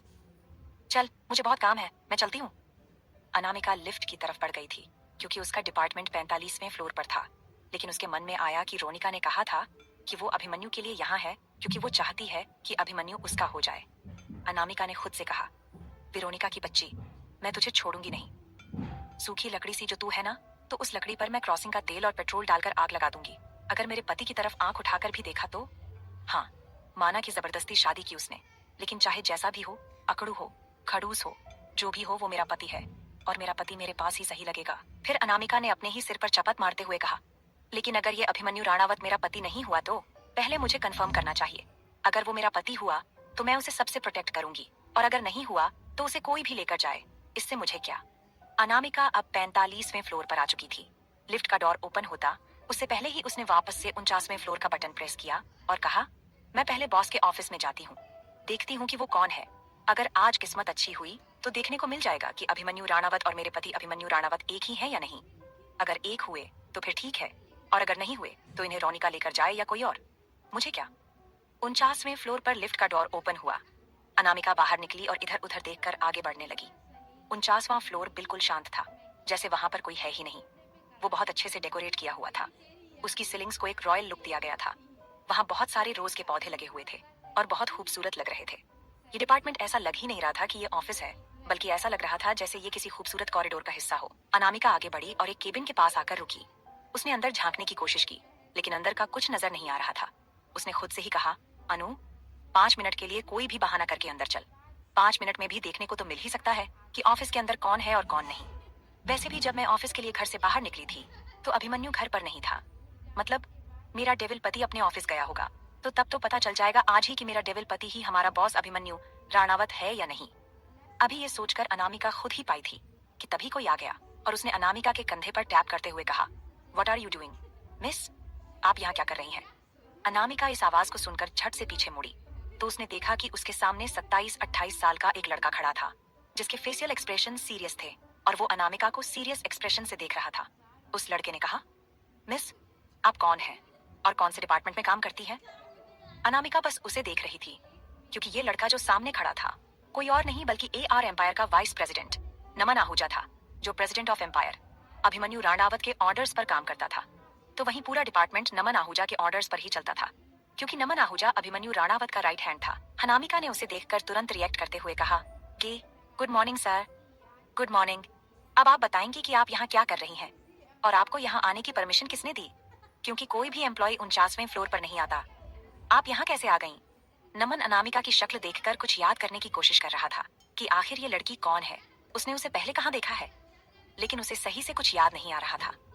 वहीं नमन की बात सुनकर अब अनामिका ये सोच रही थी कि वो उसे क्या जवाब दे। फिर उसने कुछ सोचते हुए कहा, वो एक्चुअली सर, मुझे प्रेसिडेंट सर से कुछ बात करनी थी। मैं कोडिंग डिपार्टमेंट से हूँ और मुझे कोडिंग में कुछ प्रॉब्लम आ रही है। मेरा कंप्यूटर सॉफ्टवेयर अच्छे से काम नहीं कर रहा, इसलिए मैंने सोचा कि सर से बात कर लूं। तभी नमन ने अनामिका की बात काटते हुए कहा, लिसन मिस, आप डायरेक्ट यहाँ नहीं आ सकती। आपको अपने डिपार्टमेंट के मैनेजर को कंप्लेंट करनी चाहिए कि आपको आपके कंप्यूटर सॉफ्टवेयर में प्रॉब्लम फेस करनी पड़ रही है। अगर वो आपकी प्रॉब्लम सॉल्व नहीं करते, तब आप मुझे कंप्लेंट कर सकती हैं कि आपका डिपार्टमेंट आपकी प्रॉब्लम सॉल्व नहीं कर रहा। लेकिन इस तरह से आपका यहाँ आना सही नहीं है, क्योंकि अगर बॉस को पता चला तो आपकी प्रॉब्लम सॉल्व होना तो छोड़िए, दोबारा आप ऑफिस में भी नजर नहीं आएंगी। Go back to your work. इतना कहकर नमन केबिन का दरवाजा खोलकर अंदर चला गया। अनामिका केबिन का डोर खुलने से लेकर बंद होने तक अंदर झांकने की कोशिश कर रही थी, लेकिन अगर उसे कुछ नजर भी आया तो बस किसी की बैक पर्सनैलिटी, चेहरा नहीं। क्या अनामिका अपने बॉस अभिमन्यु राणावत और अपने डेविल पति अभिमन्यु राणावत में कोई सिमिलरिटी जान पाएगी? क्या दोनों सच में एक हैं या दोनों ही अलग अलग शख्स हैं? इससे आगे जानेंगे कि आगे इस कहानी में क्या होगा, लेकिन उसके लिए आप सबको पढ़नी पड़ेगी मेरी ये कहानी, जिसका नाम है हर डेंजरस विलन। अनामिका को अंदर किसी का चेहरा नजर नहीं आया, सिर्फ उसे किसी की बैक पर्सनैलिटी नजर आई जो बहुत ही हार्ड थी। अनामिका ने उसे देखकर कहा, क्या ये मेरा डेविल पति था? यार, मैंने तो ध्यान ही नहीं दिया कि उसकी बैक पर्सनैलिटी कैसी है। अगर ध्यान दिया होता तो अभी मुझे पता चल जाता कि ये मेरा डेविल पति है या नहीं है। वैसे अनु, तेरी किस्मत में इतनी जल्दी ये जानना नहीं लिखा है कि तेरा पति तेरा बॉस है या नहीं। तो एक काम कर, चल अपना प्लान एग्जीक्यूट करते हैं। उसके लिए मुझे पहले समीरा से बात करनी होगी। तो चल बेबी, जल्दी बात कर ले। ये कहते हुए अनामिका वापस से लिफ्ट में घुस गई और उसने 45 फ्लोर का बटन प्रेस किया। कुछ देर में जब लिफ्ट 45 फ्लोर पर रुकी तो अनामिका बाहर आई और जाकर अपने डेस्क पर बैठ गई। उसने सबसे पहले काम उसके डेस्क पर रखे लैंडलाइन नंबर से समीरा को कॉल किया। समीरा, जो अभी भी हॉस्पिटल में थी, जब उसका फोन रिंग करने लगा तो उसने अपना फोन उठाया और देखा तो ऑफिस का लैंडलाइन नंबर है। उसने कॉल रिसीव किया तो दूसरी तरफ से अनामिका ने उससे कहा, कैसी है तू? जैसे ही समीरा ने अनामिका की आवाज सुनी, उसने गहरी सांस ली और कहा, तू है? मुझे लगा पता नहीं कौन मुझे ऑफिस से कॉल कर रहा है। मैं भी ठीक हूँ, डॉक्टर ने कहा है कि मुझे कल डिस्चार्ज मिल जाएगा। अनामिका ने उसकी बात सुनकर कहा, चलो अच्छा है, तू घर जाकर कुछ दिन रेस्ट करना, उसके बाद ही ऑफिस आना। वैसे तुझे उस कमीने ने अपनी शादी की वीडियो भेजी थी ना, और फोटोज भी, तो तू मुझे जल्दी से वो सारे मेरे कंप्यूटर पर भेज दे, ईमेल पर। उसके बाद तू देख मेरा कमाल, मैं उस कमीन कैसे वॉट लगाती हूँ, जल्दी से वीडियो भेज। तभी समीरा ने उससे कहा, तू करने क्या वाली है? अनामिका उसकी सवाल को सुनकर झुंझला गई और उसने कहा, तुझे जितना कहा है उतना करना, उसके बाद तू मेरा कमाल देख। आज अगर मैंने तेरे उस कमीने बॉयफ्रेंड की दुनिया ना हिला दी ना, तो मेरा नाम भी अनामिका अभिमन्यु राणावत नहीं। अनामिका की बात सुनकर समीरा फोन की दूसरी तरफ खिलखिलाकर हंस दी और बोली, वाह, एक ही दिन में नाम चेंज हो गया। तू अनामिका से अनामिका अभिमन्यु राणावत बन गई। चलो अच्छा है, लेकिन तूने पता किया कि अभिमन्यु राणावत तेरा पति, हमारा बॉस है या नहीं? अनामिका ने मायूसी से कहा, अरे नहीं यार, क्या बताऊं तुझे, बस 5 मिनट की देरी होती ना तो मैं आज पक्का पता लगा लेती कि वो मेरा पति है या नहीं। लेकिन नमन सर को भी ना एग्जैक्ट टाइम पर ही उन्हें वहां आना था, उन्होंने सब बर्बाद कर दिया। चल कोई ना, तू वीडियो भेज, मैं अपना काम करती हूँ। ये कहकर अनामिका ने लैंडलाइन रख दिया। वहीं हॉस्पिटल में बैठी समीरा वो भी हंस रही थी, लेकिन नमन का नाम आने पर उसे उसके दिल में कुछ अजीब सा महसूस हुआ था, क्योंकि जब भी नमन उसे देखता था उसकी आंखों में अजीब सी कशिश नजर आती थी समीरा को। अनामिका ने अपना कंप्यूटर ओपन किया और उसमें उसकी अधूरे बने हुए कोडिंग को वो पूरा करने लगी। उसे दोपहर के वक्त का इंतजार था, जब सभी लंच करने जाएंगे और सारे कंप्यूटर बंद होंगे। तभी उसने स्क्रीन पर देखा कि उसे समीरा ने ईमेल किया है। जब उसने ईमेल ओपन किया तो उसमें अभिमन्यु राठौर के कुछ फोटोज और वो वीडियो थे जो उसने समीरा को अपनी शादी के टाइम पर अपनी वाइफ को किस करते हुए सेंड किया था। उसे देखकर अनामिका के चेहरे पर मुस्कुराहट आ गई और उसने कहा, तेरी वजह से मेरी फ्रेंड हॉस्पिटल में है। उसने सुसाइड करने की कोशिश की, उसका बच्चा इस दुनिया में आने से पहले ही उसे छोड़कर चला जाता, और तू अपनी वाइफ के साथ अपनी शादी एंजॉय कर रहा है और मेरी फ्रेंड को वीडियो और फोटोज भेज रहा है ना। तो अब तू देख, मैं तुझे किसी लायक नहीं छोड़ूंगी। अब अनामिका अपने कंप्यूटर में काम करना शुरू कर चुकी थी और उसकी उंगलियां पूरी तेजी से कीबोर्ड पर चल रही थीं। बल्कि इतनी स्पीड से चल रही थी कि टिप टिप की आवाज आ रही थी वहां पर। तभी वेरोनिका वहां आई और अनामिका से बोली, रिलैक्स अनु, इतनी स्पीड में काम करने की जरूरत नहीं है। तुम्हें कोई ट्रेन नहीं पकड़नी है और अभी से लेकर शाम के 6:00 बजे तक तो तुम्हें काम करना ही है। तो इतनी स्पीड करने की क्या जरूरत है? रिलैक्स। इतना कहकर वेरोनिका ने अनामिका के कंधे पर थपथपाया और वो आगे बढ़ गई। अनामिका बस उसकी जाती हुई पीठ को घूर रही थी। अनामिका ने उसे आंखें तरेर कर देखा और मुंह ऐंठ कर खुद से कहा, इस छिपकली को क्या पड़ी है किसी के भी बीच में घुसने की? आकर फ्री में एडवाइस देकर जा रही है। मेरा बस चलता तो इस चलती फिरती छिपकली को इस ऑफिस से ही धक्के मारकर बाहर निकाल देती। लेकिन क्या करूं, मेरी तो स्कूटी भी नहीं चलती, बस कहां से चलाऊं? अनामिका फिर से अपने काम में लग गई। कुछ घंटे के बाद जब दोपहर में लंच ब्रेक हुआ तो सभी अपने अपने डिपार्टमेंट से निकलकर कैंटीन में चले गए लंच करने के लिए। जब अनामिका ने देखा कि पूरा डिपार्टमेंट खाली हो चुका है तो उसने राहत की सांस ली और खुद से कहा, अब मेरा पर्सनल काम शुरू होगा। इतना कहकर जैसे ही उसने अपना ईमेल ओपन किया और वीडियो फोल्डर ओपन किया, उतने में ही वेरोनिका वहां आते हुए बोली, तुम अभी तक बैठी हुई हो सीट पर? चलो लंच करते हैं। तभी अनामिका ने जल्दी से फोल्डर बंद करते हुए वेरोनिका से कहा, एक्चुअली मुझे ना भूख नहीं है। मॉम ने मुझे आज ज्यादा ही नाश्ता करवा दिया था, तो तुम जाकर लंच कर लो, मैं अपना काम कर लेती हूँ। और हाँ, लंच करके जब आओ ना तो मेरे लिए 1 कप कॉफी लेते आना प्लीज। इतना कहकर अनामिका वेरोनिका का चेहरा देखने लगी। वहीं वेरोनिका अनामिका को एक्सप्लोर करते हुए बोली, आर यू श्योर तुम्हें लंच नहीं करना है? अनामिका ने अपने सर को ना में हिलाया तो वेरोनिका वहां से चली गई। उसके जाते ही अनामिका वापस से अपने काम में लग गई। उसने वीडियो से कुछ सीन कट किए और कहीं और से कुछ वीडियो कलेक्ट करने के बाद उनमें से कुछ सीन कट करने के बाद उसने अभिमन्यु राठौर और उन वीडियो को अटैच किया। अनामिका ने ये इतनी बारीकी से किया था कि किसी को भी ये पता नहीं चलता कि ये वीडियो अटैच की गई है, बल्कि ये लगता कि ये वीडियो ओरिजिनल है और एक ही बार में कैप्चर की हुई है। जब अनामिका ने पूरे वीडियो अरेंज कर लिए तो उसने एक बार फिर अपनी जगह से उठकर चारों तरफ नजर घुमाकर देखा कि डिपार्टमेंट में कोई और है तो नहीं। लेकिन जब उसने चारों तरफ देख लिया कि कोई नहीं है तो वो वापस आकर अपनी सीट पर बैठी और उसने कंप्यूटर को हैक करना शुरू कर दिया, ताकि जब वो उस वीडियो को इंटरनेट पर पोस्ट करे तो कंप्यूटर हैक होने की वजह से कोई भी उस वीडियो को जल्दी डिलीट ना कर सके और वो वीडियो पूरी तेजी से वायरल हो सके। जैसे ही अनामिका ने अपने कंप्यूटर को हैक करना शुरू किया, उसकी उंगलियां तेजी से कीबोर्ड पर दौड़ने लगीं। स्क्रीन पर एक के बाद एक कोडिंग लाइनें दिखाई देने लगीं। उसने पहले से तैयार स्क्रिप्ट रन की जिससे उसके पोस्ट किए जाने वाले वीडियो को ट्रैक करना लगभग नामुमकिन हो जाए। उसका दिल जोरों से धड़क रहा था। उसे पता था कि वो जो करने जा रही है वो सिर्फ एक बदला नहीं बल्कि उसकी फ्रेंड के जस्टिस भी था। अब देख अभिमन्यु राठौर, जिस दर्द से समीरा गुजरी है उसका एहसास तुझे भी होगा, उसने खुद से ही बुदबुदाते हुए कहा। जैसे ही उसने लास्ट कमांड एंटर की, स्क्रीन पर अपलोडिंग 10% लिखा आ गया। उसने बेचैनी से अपनी चेयर पर पीछे टिककर स्क्रीन को घूरना शुरू किया। इंटरनेट की स्पीड तेज थी और कुछ ही सेकंड में वीडियो 50% तक अपलोड हो चुका था। बस थोड़ा और, अनामिका ने खुद से कहा। लेकिन तभी उसकी स्क्रीन पर एक पॉप अप नोटिफिकेशन आया, warning, unauthorised access detected. Anamika के होश उड़ गए। ये क्या? उसने फौरन अपने कोड चेक किए, लेकिन उसे समझ नहीं आया कि ये वार्निंग क्यों आई। वो फौरन सिस्टम लॉग्स चेक करने लगी। तभी अचानक उसके पीछे से किसी ने सख्त आवाज में कहा, अनामिका, तुम इस वक्त यहाँ क्या कर रही हो?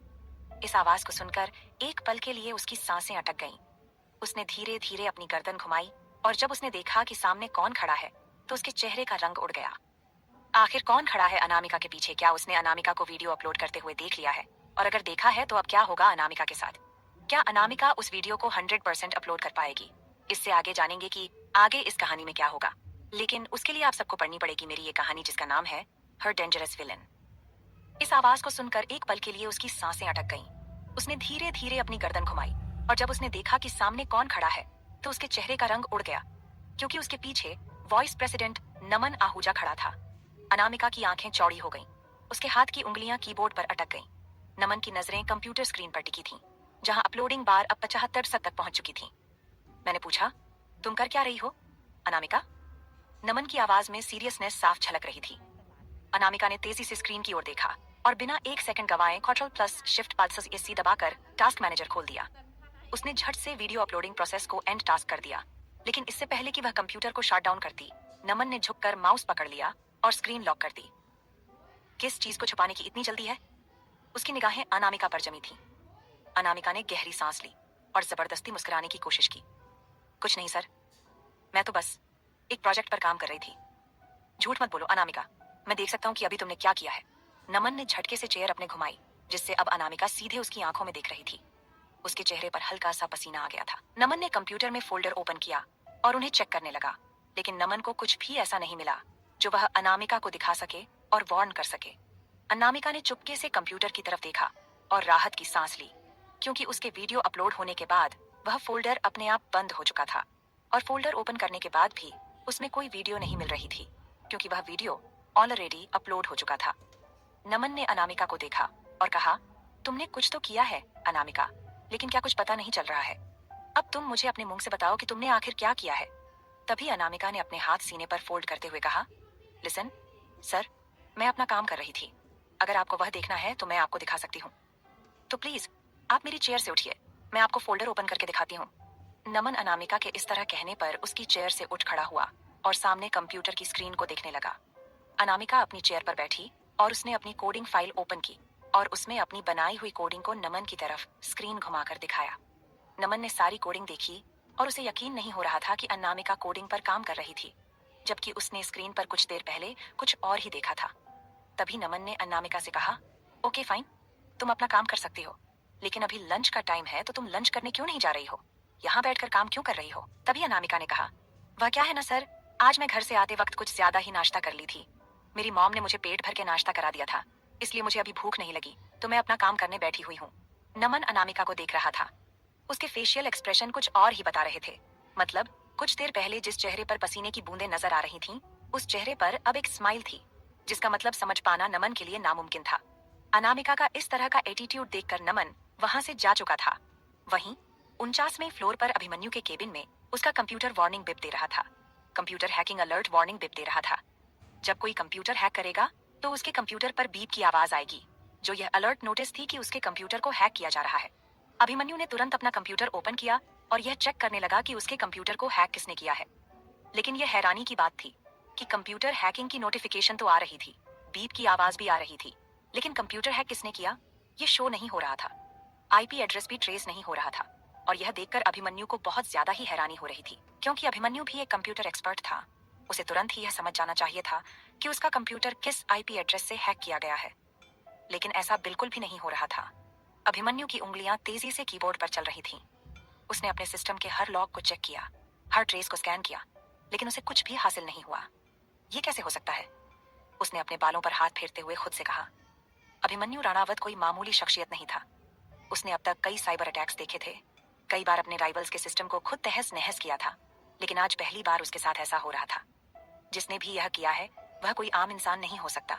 उसकी कंप्यूटर स्किल कमाल की थी। अभिमन्यु की आंखें और हैरानी से बड़ी हो गईं और उसके चेहरे पर हल्की झुंझलाहट उभर आई। उसने तुरंत अपने आईटी हेड को फोन लगाया। मेरे केबिन में आओ अभी। कुछ ही मिनटों में उसका आईटी हेड रोहित मेहरा उसके सामने खड़ा था। यस सर, अभिमन्यु ने स्क्रीन की ओर इशारा किया। किसी ने मेरे सिस्टम को हैक करने की कोशिश की है, लेकिन कोई ट्रेस नहीं छोड़ा। मुझे रिपोर्ट चाहिए फौरन। रोहित ने जल्दी से लैपटॉप ऑन किया और अभिमन्यु के सिस्टम से कनेक्ट किया। सर, ये तो बहुत हाई लेवल की एन्क्रिप्शन तकनीक लग रही है। ऐसा लगता है कि जिसने भी इसे किया है उसने पहले से ही हर ट्रेस मिटाने का इंतजाम कर रखा था। अभिमन्यु का चेहरा और शख्स हो गया। मतलब कि ये किसी प्रोफेशनल का काम है? रोहित ने सिर हिलाया। जी सर, और कोई ऐसा शख्स जिसने आपकी हर सिक्योरिटी लेयर को अच्छे से स्टडी किया हो। ये एक रैंडम अटैक नहीं था, बल्कि प्लान किया गया था। अभिमन्यु अब समझ चुका था कि यह किसी अपने का ही काम हो सकता है। उसकी कंपनी में जो भी सिस्टम एक्सेस कर सकता था उनमें से कोई एक जिम्मेदार था। दूसरी कंपनियों के प्रोजेक्ट्स में तो कुछ छेड़छाड़ नहीं हुई? उसने सख्त लहजे में पूछा। नहीं सर, सब कुछ नॉर्मल लग रहा है, लेकिन हमें डबल चेक करना होगा। अभिमन्यु ने गहरी सांस ली। ठीक है, लेकिन मुझे हर हाल में पता लगाना है कि ये किया किसने। उधर नीचे ऑफिस में अनामिका के चेहरे पर एक विनिंग मुस्कान थी। उसने धीरे से अपने कानों में एयरपॉड एडजस्ट किए और कहा, अब देख अभिमन्यु राठौर, ये तो बस शुरुआत है, अभी तो खेल शुरू हुआ है। वह जानती थी कि अभिमन्यु तुरंत एक्शन लेगा, लेकिन उसने पहले ही खुद को सेव कर लिया था। उसकी हैकिंग इतनी परफेक्ट थी कि कोई भी उसे पकड़ नहीं सकता था। अब बस अगला कदम उठाना है, उसने मन ही मन सोचा और कंप्यूटर स्क्रीन पर नजरें गड़ा दी। वहीं ऊपर अपने कैबिन में अभिमन्यु इधर से उधर चक्कर काट रहा था और वह रोहित को नजरें गड़ाए देख रहा था, क्योंकि 5 से 10 मिनट हो चुके थे, लेकिन अभी तक रोहित किसी भी रिजल्ट पर नहीं पहुंचा था। उसकी उंगलियां तेजी से लैपटॉप के कीबोर्ड पर चल रही थीं, लेकिन फिर भी उसे कोई रिजल्ट नहीं मिल रहा था, जिसकी वजह से अब अभिमन्यु का पारा चढ़ रहा था। उसने रोहित पर चिल्लाते हुए कहा, Rohit, have you lost your mind? मैं तुम्हें सिर्फ कीबोर्ड पर उंगलियां चलाने के पैसे नहीं देता हूँ, तुम्हें काम करने के पैसे देता हूँ। तुम एक्सपर्ट हो और उसके बाद भी तुम एक आईपी एड्रेस नहीं ढूंढ पा रहे हो जिसने हमारे कंप्यूटर को हैक किया। तुम्हें पता है पूरे ऑफिस का डेटाबेस इसी कंप्यूटर में है। अगर ये राइवल्स के पास चला गया तो हमारी कंपनी को डूबने में वक्त नहीं लगेगा। तभी रोहित ने कहा, अभिमन्यु मैं काम कर रहा हूँ लेकिन ये बहुत स्ट्रांग हैकिंग है, ये ट्रेस नहीं हो रहा है। अभी अभिमन्यु और रोहित आपस में बहस कर ही रहे थे कि तभी डिपार्टमेंट का हेड मैनेजर अनुराग वहां आ गया। उसने दरवाजा लॉक करते हुए अंदर आकर अभिमन्यु से कहा, अभिमन्यु पूरे ऑफिस का कंप्यूटर हैक हो चुका है। कोई भी एम्प्लॉय अपने कंप्यूटर पर काम नहीं कर पा रहा है। पूरे ऑफिस में अफरा तफरी मची हुई है और सभी आपस में डिस्कस कर रहे हैं कि ये कैसे हो गया। पूरा ऑफिस का कंप्यूटर हैक हो गया है और तुम्हें पता है 10 मिनट पहले पोस्ट हुए वीडियो पर कितने व्यूज आ चुके हैं। 10 मिनट में ही वह मिलियंस में पहुंच चुका है। ये एक इंटीमेट वीडियो है जिसमें एक लड़का एक के बाद एक कई लड़कियों के साथ इंटीमेट हो रहा है। जैसे ही अनुराग ने यह कहा रोहित का दिमाग में कुछ खटका। उसने तुरंत अनुराग से पूछा, ये वीडियो कब अपलोड हुआ? अनुराग ने कहा, यही कोई 10 मिनट पहले। रोहित ने अनुराग और अभिमन्यु दोनों को देखा और बोला, हमारा कंप्यूटर भी तो 10 मिनट पहले ही हैक हुआ है। अभिमन्यु तुरंत बोला, एक काम करो, जितने भी कोडिंग डिपार्टमेंट, अकाउंट डिपार्टमेंट और जो कंप्यूटर स्किल्स में बेस्ट हैं उन्हें कॉन्फ्रेंस रूम में बुलाओ। मैं बात करूंगा। अगर उनमें से कोई ऐसा है जिसने ये काम किया है तो फिर आज उसकी खैर नहीं। वह अपने मतलब के लिए हमारे एम्पायर को प्रॉब्लम में नहीं डाल सकता। अभिमन्यु की बात सुनकर अनुराग वहां से जाने ही वाला था कि तभी रोहित ने कहा, वेट, अनुराग। क्या अनुराग, अभिमन्यु और रोहित को यह पता चलेगा कि यह किसने किया? क्या अनामिका का किया हुआ वीडियो पोस्ट अभिमन्यु राठौर को बर्बाद कर पाएगा? इससे आगे जानेंगे कि आगे इस कहानी में क्या होगा। लेकिन उसके लिए आप सबको पढ़नी पड़ेगी मेरी ये कहानी जिसका नाम है हर डेंजरस विलन। अभिमन्यु की बात सुनकर अनुराग वहां से जाने ही वाला था कि तभी रोहित ने कहा, वेट, अनुराग। रोहित की आवाज में एक्साइटमेंट सुनाई दे रही थी जिससे अनुराग और अभिमन्यु दोनों का ध्यान उसकी ओर गया। क्या हुआ? अभिमन्यु ने झुंझलाते हुए पूछा। रोहित ने तेजी से लैपटॉप स्क्रीन की ओर देखा और उंगलियां कीबोर्ड पर दौड़ाने लगा। कुछ सेकंड्स बाद उसने स्क्रीन पर कुछ दिखाते हुए कहा, देखो, इस वीडियो का सोर्स आईपी एड्रेस छुपाया गया है लेकिन मैंने इसे ट्रेस करने की कोशिश की। इस वीडियो को अपलोड करने वाला कोई बाहर का हैकर नहीं बल्कि हमारे ही ऑफिस के नेटवर्क से ये अपलोड हुआ है। क्या? अनुराग और अभिमन्यु एक साथ बोले, हाँ, इसका मतलब ये है कि हमारे ऑफिस के किसी एम्प्लॉय ने ही ये वीडियो अपलोड किया है और उसी ने सिस्टम को हैक किया है। रोहित ने कहा। उसकी आवाज अब सीरियस हो गई थी।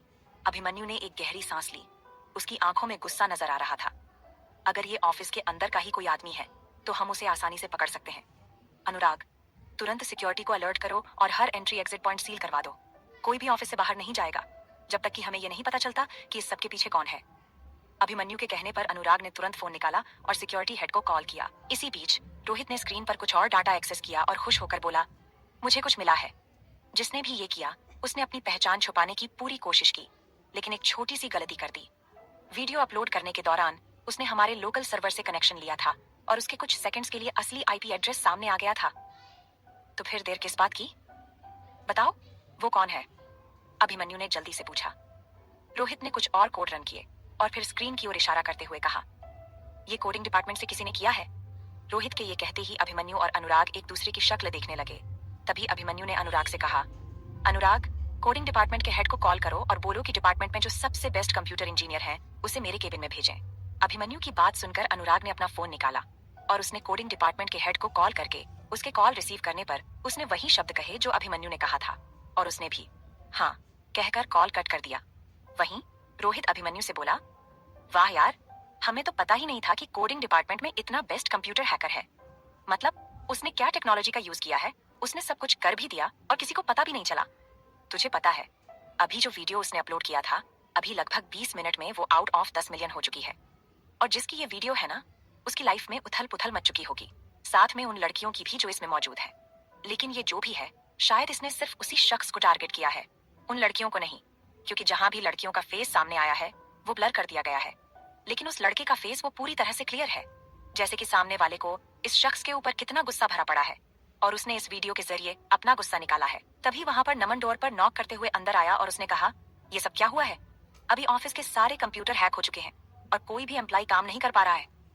तभी अभिमन्यु ने गहरी सांस भरते हुए कहा, कंप्यूटर की सारी सिस्टम एक मेन बेस कंप्यूटर से रिलेटेड है और जब कंप्यूटर को हैक किया गया तो सारे कंप्यूटर ही हैक हो चुके हैं, इस वजह से वे काम नहीं कर पा रहे।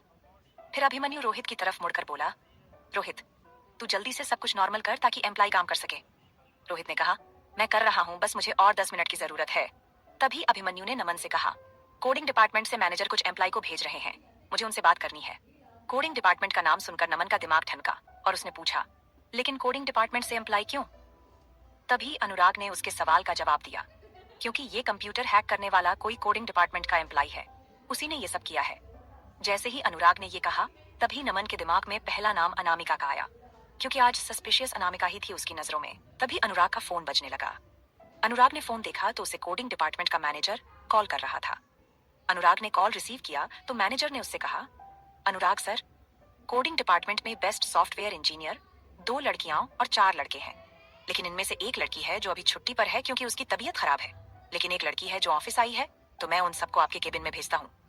तभी अनुराग ने कहा, मेरे केबिन में नहीं, बॉस के केबिन में भेजो। मैनेजर के फोन रखने के बाद अनुराग ने मुस्कुराते हुए अभिमन्यु, नमन और रोहित की तरफ देखकर कहा, तुम लोगों को पता है कोडिंग डिपार्टमेंट में कुल 5 एम्प्लॉय हैं जो बेस्ट कंप्यूटर इंजीनियर हैं, और उनमें से 2 लड़कियां हैं और 3 लड़के हैं, जिनमें से एक लड़की अभी छुट्टी पर है क्योंकि उसकी तबीयत खराब है, और बाकी सबको मैनेजर केबिन में भेज रहे हैं। लड़की के बारे में सुनकर रोहित ने कहा, वो यार लड़की। उसके ये कहने पर अभिमन्यु ने ऐसे घूर कर देखा जैसे कह रहा हो, तू अपना छिछोरापन बंद कर, हर जगह मुंह मारना शुरू कर देता है। अभिमन्यु की नजरों की भाषा समझकर रोहित अपना मुंह बनाकर लैपटॉप पर काम करने लगा। वहीं अनुराग ने कहा, तो जिसने ये किया है उसके साथ क्या करना चाहिए, क्योंकि उसने सारे कंप्यूटर को हैक कर दिया था। इससे हमारे ऑफिस की डिटेल्स राइवल्स को भी जा सकती थी। तभी अभिमन्यु ने कहा, उसे आने तो दो, तब बताता हूँ। वहीं नमन के दिमाग में बस यही चल रहा था कि वो अनामिका हो सकती है क्या, जिसने कंप्यूटर हैक किया है। रोहित ने कुछ देर के मशक्कत के बाद सारे कंप्यूटर को नॉर्मल कर दिया था और अब कंप्यूटर में एम्प्लॉय काम कर सकते थे। वहीं रोहित ने अभिमन्यु को बताया, ये जिस कंप्यूटर से अपलोड हुआ है उसका कंप्यूटर कोड 302 है। अब तू ये पूछ सकता है एम्प्लॉय से कि किसके कंप्यूटर का कोड 302 है। जिसने भी हाँ कहा तो सस्पेक्ट वही है। रोहित के ये कहने पर अभिमन्यु ने हाँ में सर हिलाया और वो अपनी चेयर पर जाकर बैठ गया। उसने चेयर को पीछे घुमा लिया और ड्रॉवर से एक सिगरेट निकालकर उसे जलाकर उसकी कश भरने लगा। तभी वहां पर डोर नॉक करने की आवाज आई तो अनुराग ने कहा, कमिंग। मैनेजर अंदर आया और उसके साथ 4 लोग और अंदर आए, 1 लड़की और 3 लड़के। मैनेजर ने कहा, बॉस, यही वे एम्प्लॉय हैं जो कोडिंग डिपार्टमेंट में सबसे बेहतरीन कंप्यूटर इंजीनियर हैं। अभिमन्यु ने अभी तक अपनी चेयर को टर्न नहीं किया था। उसने सिगरेट के कश भरते हुए कहा, जिसके कंप्यूटर का कोड 302 है उसे छोड़कर बाकी सब जाएं। अभिमन्यु के ये कहने पर मैनेजर और जो 3 मेल एम्प्लॉय आए थे वे सभी वहां से चले गए, लेकिन वहां जो फीमेल एम्प्लॉय आई थी वो वहीं खड़ी रही और उसके चेहरे पर घबराहट और पसीना साफ नजर आ रहा था। अब केबिन में पूरी तरह से सन्नाटा पसरा हुआ था। अनुराग, रोहित और नमन की आंखें सामने खड़ी लड़की पर टिकी हुई थीं और अभिमन्यु, उसने तो अभी तक अपनी चेयर को टर्न भी नहीं किया था, लेकिन वो केबिन में पसरे सन्नाटे और सीरियसनेस को अच्छी तरह समझ पा रहा था। उसने अपनी आवाज को सख्त करते हुए पूछा, क्या तुमने कंप्यूटर हैक किया था? सामने खड़ी लड़की इस आवाज को पहचानने की कोशिश कर रही थी, लेकिन शायद नहीं पहचान पाई। उसने धीरे से कहा, मैंने किया था। उसके इतना कहते ही अभिमन्यु ने सिगरेट को एस्ट्रे पर डाला और चेयर को टर्न करके आगे घूम गया। इससे आगे जानेंगे कि आगे इस कहानी में क्या होगा, लेकिन उसके लिए आप सबको सुननी पड़ेगी मेरी ये कहानी, जिसका नाम है हर डेंजरस विलन। जैसे ही अभिमन्यु ने चेयर टर्न की उसकी नजर सामने खड़ी लड़की पर पड़ी। उसकी आंखें झुकी हुई थीं, माथे पर पसीने की बूंदें नजर आ रही थीं और उंगलियां आपस में उलझी हुई थीं। कमरे में अभी भी सन्नाटा पसरा हुआ था, लेकिन अब माहौल और भी सीरियस हो गया था। अभिमन्यु ने गहरी नजरों से उसे देखा और सिगरेट का आखिरी कश लेकर एशट्रे में दबा दिया। फिर वो धीरे से उठा और उसके करीब जाकर खड़ा हो गया। अभी तक लड़की का चेहरा नीचे झुके होने की वजह से अभिमन्यु ने उसके चेहरे को पूरी तरह से नहीं देखा था। नाम क्या है तुम्हारा? अभिमन्यु की आवाज सख्त थी, लेकिन उसकी निगाहें जैसे उस लड़की पर गड़ गई थीं। उस लड़की ने पूरे कॉन्फिडेंस के साथ नजरें नीचे झुकाए हुए कहा, अनामिका। सभी एम्प्लॉय के साथ अनामिका के केबिन में आने से अनुराग, नमन और रोहित ने उसे देखा था और उन सब में नमन हैरान था कि उसे तो बस शक था कि अनामिका ने ऐसा कुछ किया होगा, लेकिन अनामिका की अपने कंप्यूटर कोड के बारे में बताने से उसे यकीन हो चुका था कि ये सब करने वाली अनामिका ही थी। लेकिन उसने ये सब क्यों किया था? इन सब में किसी ने भी ये नोटिस नहीं किया था कि अनामिका का नाम सुनने और करीब आकर उसका चेहरा देखने पर अभिमन्यु की आंखों में बेहिसाब गुस्सा और हैरानी दोनों नजर आ रहे थे। तभी रोहित ने उससे सवाल किया, क्योंकि सबसे ज्यादा मशक्कत तो उसे ही करनी पड़ी थी कंप्यूटर को नॉर्मल करने के लिए, और ये सब करने वाले को ढूंढने के लिए। तो उसने पूछा, लेकिन तुमने ये सब क्यों किया? क्या तुमने हमारा डेटाबेस किसी राइवल कंपनी को दिया है? रोहित के सवाल को सुनकर अभिमन्यु को बहुत तेज गुस्सा आया। उसका मन किया कि सबके सामने अनामिका को उसकी बाह से पकड़कर बेइज्जत करे और उससे पूछे कि उसने ऐसा क्यों किया। आखिर वो इस ऑफिस में काम करती है और ये ऑफिस उसे उसके काम के लिए पे करता है, और अब तो वो इस कंपनी के ऑनर की वाइफ है, मतलब ये खुद उसकी भी कंपनी हुई। ऊपर से ये उसके पति की कंपनी है, तो फिर उसने ऐसा क्यों किया? लेकिन अगले ही पल उसने सोचा कि वो अनामिका को सबके सामने बेइज्जत नहीं कर सकता, क्योंकि जो भी हो वो उसकी वाइफ है। और कल को पूरे ऑफिस को ये पता चल ही जाएगा कि अनामिका अभिमन्यु राणावत की वाइफ है। रोहित के सवाल पर अनामिका ने एक पल को आंखें बंद की, मानो खुद को रिलैक्स कर रही हो। फिर उसने नजरें उठाई और सीधे उसकी नजरें अभिमन्यु की नजरों से जा मिली। एक पल को मानो अनामिका को अपनी आंखों पर यकीन ही न हुआ हो कि उसके सामने उसका पति अभिमन्यु खड़ा है। अनामिका हैरानी से अभिमन्यु को देख रही थी। वहीं अभिमन्यु की नजरें भी अनामिका की नजरों में रुकी हुई थीं। अभिमन्यु 2 कदम आगे बढ़ा और अनामिका से बोला, सवाल का जवाब दो, तुमने ऐसा क्यों किया? अनामिका ने गहरी सांस छोड़ी और उसी तरह अभिमन्यु की आंखों में देखते हुए कहा, क्योंकि वो कमीना इसी लायक है। पूरे केबिन में अनामिका के मुंह से कमीना सुनकर सभी हैरानी से उसे देख रहे थे। वहीं नमन जैसे सेटिस्फाइड था अनामिका की अभिमन्यु राठौर को कमीना कहने से। तो वहीं अभिमन्यु ने हल्का सा सिर झुकाया, जैसे उसकी बात पर गौर कर रहा हो। फिर उसने पूछा, क्या कंपनी की डिटेल्स कहीं भेजी है तुमने किसी राइवल कंपनी को? अनामिका ने कोई जवाब नहीं दिया। उसे तो अभिमन्यु का ये सवाल सुनकर ही गुस्सा आ रहा था। क्या अभिमन्यु उसे इतना गिरा हुआ समझता है कि वो जिस कंपनी में इतने सालों से काम कर रही थी, उसी कंपनी की डिटेल्स वो किसी और कंपनी के साथ बेच देगी? अभिमन्यु ने अब की बार थोड़ा झुककर उसकी आंखों में सीधे देखा और बेहद शांत लेकिन सख्त लहजे में बोला, मैं दोबारा नहीं पूछूंगा। अनामिका। अनामिका सीधे अभिमन्यु की आंखों में देख रही थी। अनामिका ने अभी तक केबिन में मौजूद किसी और की तरफ नहीं देखा था। वो सिर्फ अभिमन्यु की तरफ ही देख रही थी। अनामिका ने अभिमन्यु से ही उल्टा सवाल किया, क्या आपको ऐसा लगता है मिस्टर अभिमन्यु कि मैं ऐसा कर सकती हूँ? क्या आप मुझे इतना गिरा हुआ समझते हैं? आप मुझे इतना गिरा हुआ समझ रहे हैं कि जिस कंपनी के साथ मैं इतने सालों से काम कर रही हूँ, एक फैमिली रिलेशन बन गया है। अब मैं अपनी इस फैमिली को धोखा दूंगी और उसके डिटेल्स किसी और कंपनी को ट्रांसफर करूंगी। आपको ऐसा ही लग रहा है? अनामिका के सीधे अभिमन्यु का नाम लेने से अनुराग, नमन और रोहित हैरानी से उसे देख रहे थे, क्योंकि आज तक ऑफिस में किसी भी एम्प्लॉय ने अभिमन्यु को नहीं देखा था। सबके लिए नमन उनका बॉस था और ना ही कभी किसी ने अभिमन्यु का नाम लिया था। लेकिन आज उनके सामने खड़ी ये लड़की बार बार उन्हें हैरान कर रही थी और अभिमन्यु राणावत का सीधे नाम ले रही थी। अब अभिमन्यु के सब्र का बांध टूट रहा था। उसने अनुराग और बाकी सबकी तरफ देखते हुए कहा, तुम सब बाहर जाओ, मुझे मिसेस अनामिका राणावत से अकेले में बात करनी है। अभिमन्यु की बात पर अभी किसी ने गौर नहीं किया था, सिर्फ उसके बाहर जाने के कहने को उन्होंने सुना था, तो वे सभी बाहर जाने लगे। लेकिन तभी अभिमन्यु ने रोहित से कहा, रोहित, ये सब जो भी मैटर हुआ है, इसमें अनामिका का नाम नहीं आना चाहिए। चाहे वो पुलिस इन्वेस्टिगेशन हो या कुछ और हो, किसी भी तरह से इसे हैंडल करो, लेकिन अनामिका का नाम इसमें नहीं आना चाहिए। ये सब कहते हुए अभिमन्यु की नजर सिर्फ अनामिका पर टिकी हुई थी। अनुराग, रोहित और नमन अभिमन्यु के कहे गए शब्दों को सुनकर एक बार फिर से हैरान खड़े थे, क्योंकि पहले कभी भी अभिमन्यु किसी और के लिए ऐसा नहीं करता था। यहाँ तक कि जिसने गलती की हो उसे उसकी सजा भी मिलती थी। लेकिन यहाँ पर अभिमन्यु अनामिका की हेल्प क्यों कर रहा था? उसे पुलिस इन्वेस्टिगेशन से क्यों बचा रहा है? यही सबके दिमाग में चल रहा था।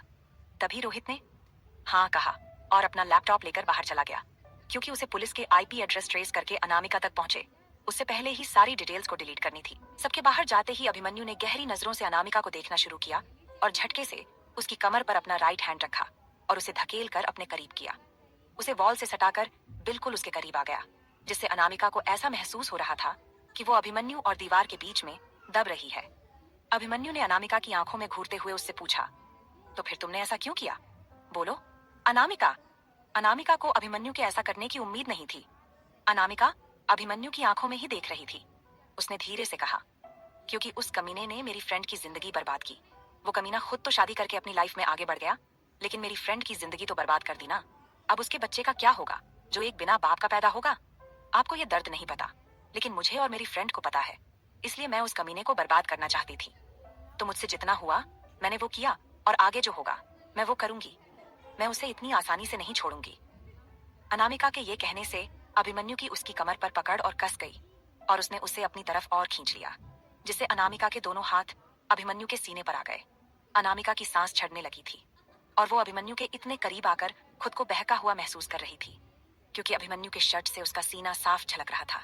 अनामिका के हाथ भी उसके खुले हुए सीने पर थे।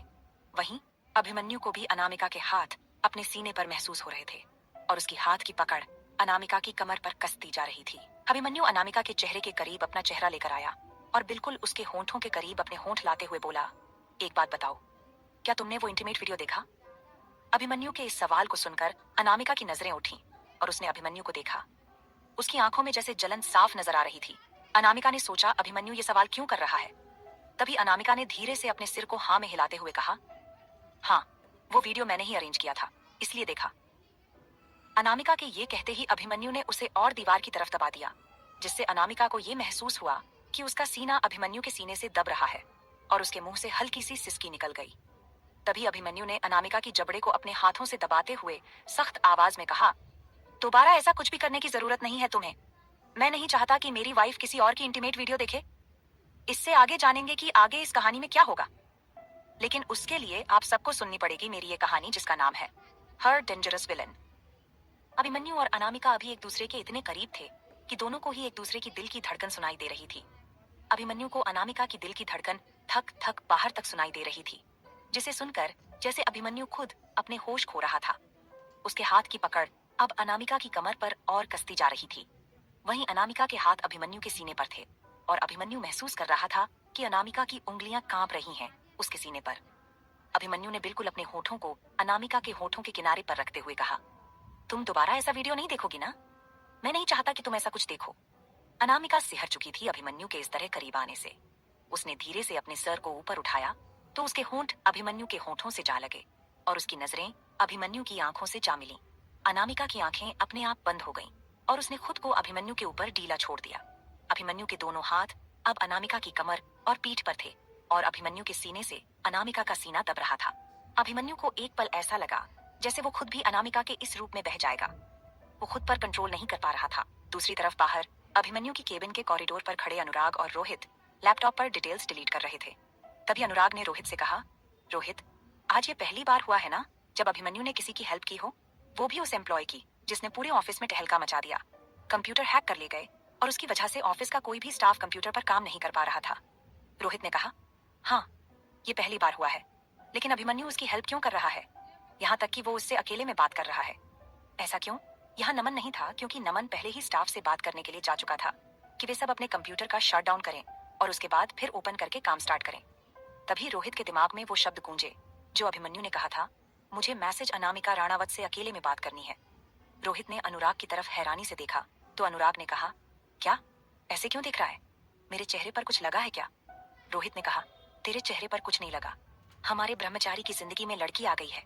रोहित की ये कहने पर अनुराग ने उसे अजीब नजरों से देखते हुए पूछा, तू कहना क्या चाहता है? रोहित ने मुस्कुराते हुए कहा, तुझे याद है अभिमन्यु ने अभी क्या कहा था कि इस पूरे मैटर में कहीं भी और पुलिस इन्वेस्टिगेशन में अनामिका का नाम नहीं आना चाहिए, और उसने हम सबको बाहर निकालने के टाइम ये कहा कि उसे मिसेस अनामिका राणावत से बात करनी है अकेले में, क्योंकि कोई भी पति ये नहीं चाहेगा कि उसकी पत्नी और उसके बीच होने वाली बात कोई तीसरा सुने। जैसे ही रोहित ने अनामिका को अभिमन्यु की पत्नी कहा, अनुराग हैरानी से उसे देखते हुए बोला, तेरे कहने का ये मतलब है कि अनामिका अभिमन्यु की वाइफ है? मतलब हमारी लेडी बॉस? ये कहते हुए अनुराग बहुत हैरान था, क्योंकि आज पूरे 30 साल होने के बाद भी अभिमन्यु ने कभी किसी और लड़की की तरफ नहीं देखा था।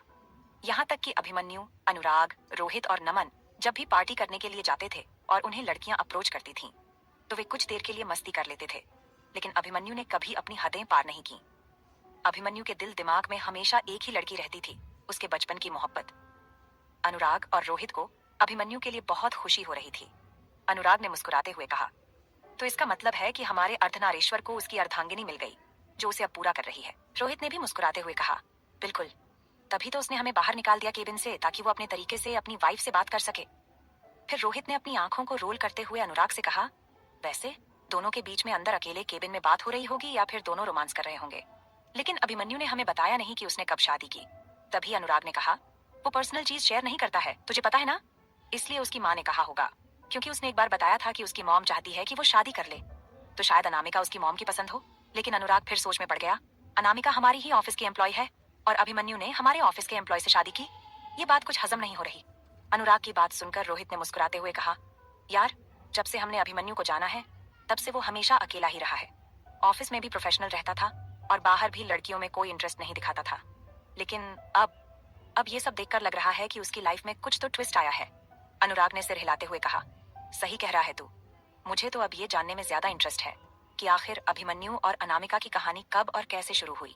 मतलब क्या अनामिका ही वो लड़की है जिसे अभिमन्यु बचपन से चाहता था? रोहित ने लैपटॉप पर आईपी एड्रेस ट्रेस लोकेशन को ऑफ करते हुए बोला, अगर ऐसा है तो ये सच में फिल्मी लव स्टोरी लग रही है।